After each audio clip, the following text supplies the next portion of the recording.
Wish you very very happy new year. नए साल की आप सभी लोगों को ढेर सारी शुभकामनाएं। मिथुन राशि वालों, कैसा रहेगा जनवरी 2026 आपके लिए? जनवरी 2026 आपके लिए बहुत ही अच्छा रहने वाला है, क्योंकि ये गुरु आपके लग्न में है और बुध आपके सप्तम में है और मंगल का भी आपको पूरा पूरा सपोर्ट मिल रहा है। ये एक अच्छा कॉम्बिनेशन है। इस महीने का फर्स्ट हाफ यानी कि 15 जनवरी तक आपको सारे इंपॉर्टेंट काम अपने निपटा लेने हैं। 15 जनवरी तक जो है आपको मान सम्मान भी मिलेगा, विवाह के योग भी बनेंगे, यात्राएं भी होंगी। काफी कुछ ऐसा है जो कि आप 15 जनवरी तक अगर निपटा लेते हैं तो आप काफी कुछ अचीव कर लेंगे। आपको गाड़ी चलाते समय विशेष ध्यान रखना है। कब? 13 जनवरी से 5 फरवरी तक विशेष विशेष ध्यान रखना है। अगर आप स्वयं नहीं ड्राइव करते हैं तो बहुत ही अच्छी बात है। इस महीने में सीखने की भी कोशिश ना करें। नई नई गाड़ी चलाने सीखा है तो बिल्कुल ही ना चलाएं आप। अच्छा रहेगा कि 13 जनवरी से 5 फरवरी तक आप किसी के साथ बैठकर जाएं, वो ज्यादा बेहतर है, क्योंकि ये एक्सीडेंट के पूरे पूरे योग बनते हैं। इस महीने में आपको काफी कुछ पैसा आप कमाएंगे भी और काफी आपकी एक्सपेंसिव इस महीने में आप शॉपिंग भी करेंगे। आपके परिवार के लोगों के साथ आप अच्छा समय भी व्यतीत करेंगे, अच्छी खासी लंबी यात्राएं भी होंगी, आप पार्टी शार्टी भी कर सकते हैं।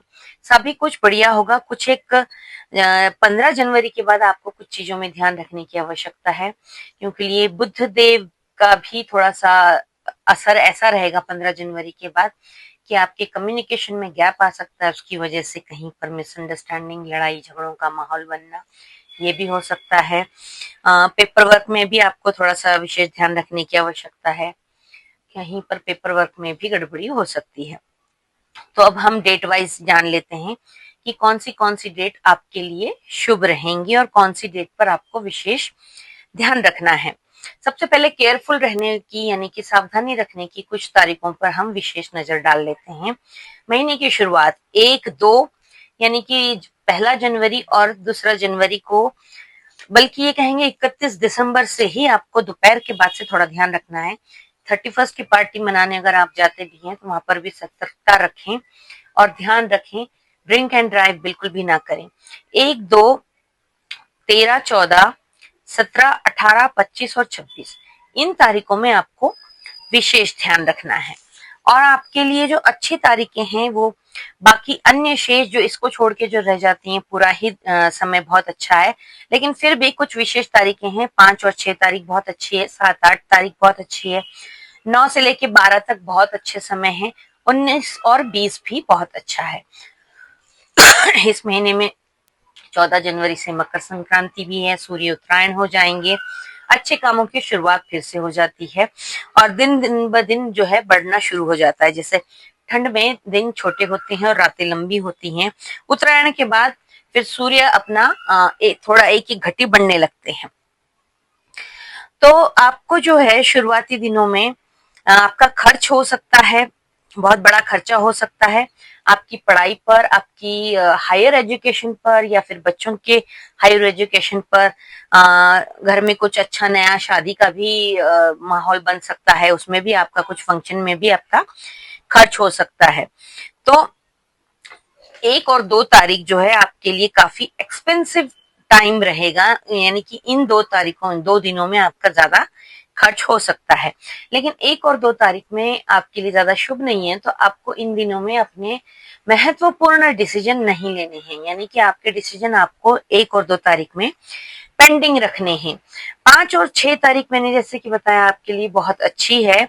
अगर आप फाइनेंशियल दृष्टि से देखेंगे तो ये बहुत अच्छी तारीखें हैं। इन तारीखों में आप शेयर मार्केट में इन्वेस्ट कर सकते हैं।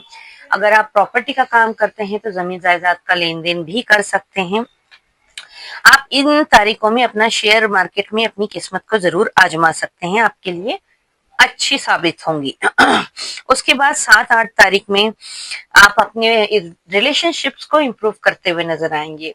पिछले कुछ दिनों में आपके अगर किसी अपने छोटे भाई बहनों से रिश्ते बिगड़े होंगे या कहीं पर कुछ मनमुटाव आया होगा, अपने बिजनेस पार्टनर के साथ, लाइफ पार्टनर के साथ, अपने जॉब करते हैं तो वहां पर अपने कुलीग्स के साथ अगर कहीं पर भी कोई मनमुटाव है तो ये बहुत अच्छा समय है जब आप अपने रिलेशंस को इम्प्रूव कर सकते हैं, मिसअंडरस्टैंडिंग्स को क्लियर कर सकते हैं। तो आप जो है 11-12 तारीख में अपने बच्चों के साथ अच्छा समय बिताते हुए नजर आ रहे हैं।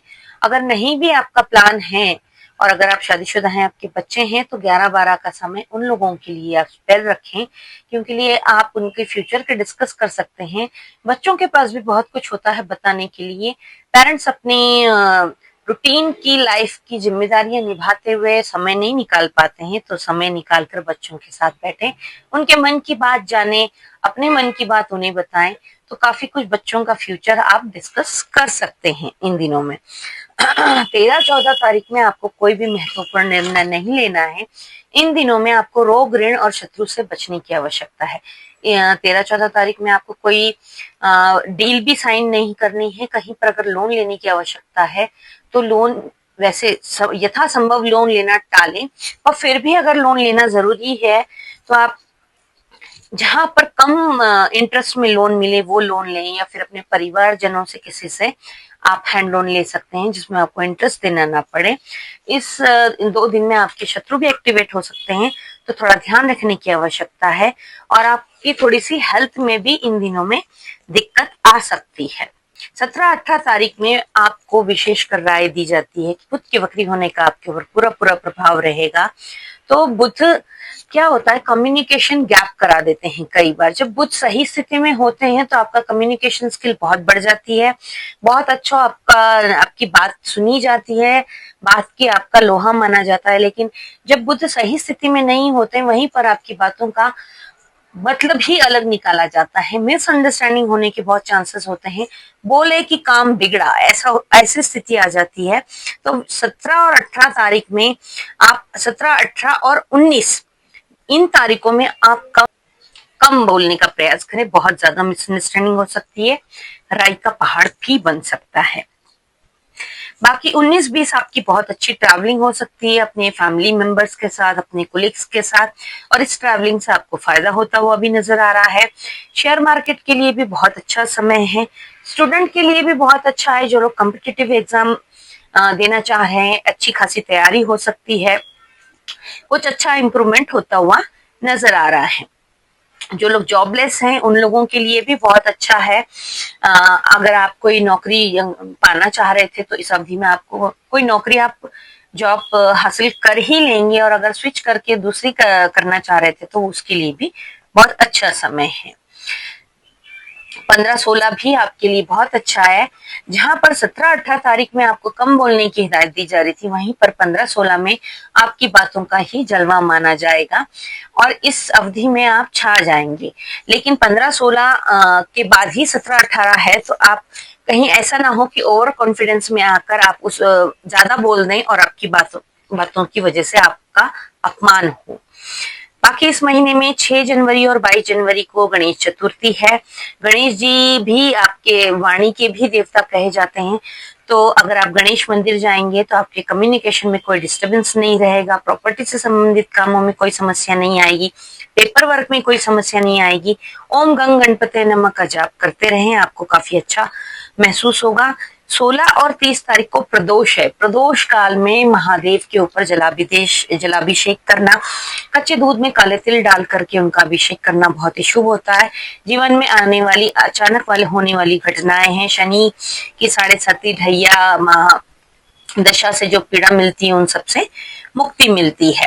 18 जनवरी को जो है अमावस है, ये माघ महीने की अमावस है, तो आपके आसपास कहीं तीर्थ स्थान हो, गंगा हो, गोदावरी हो, ऐसी पवित्र नदियां हो, उसमें आप स्नान कर सकते हैं, खिचड़ी का दान कर सकते हैं, कंबल का दान कर सकते हैं।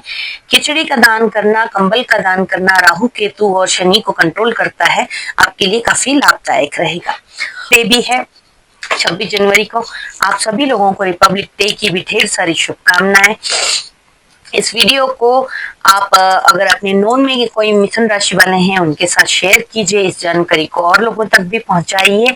इस चैनल को अगर अभी तक आपने सब्सक्राइब नहीं किया है तो इसे सब्सक्राइब करें, बेल का बटन दबाना ना भूलें जिससे आने वाली अपडेट आपको मिलती रहे। लाइक शेयर बटन अगर आप करते हैं तो हमारा काफी उत्साह बढ़ता है।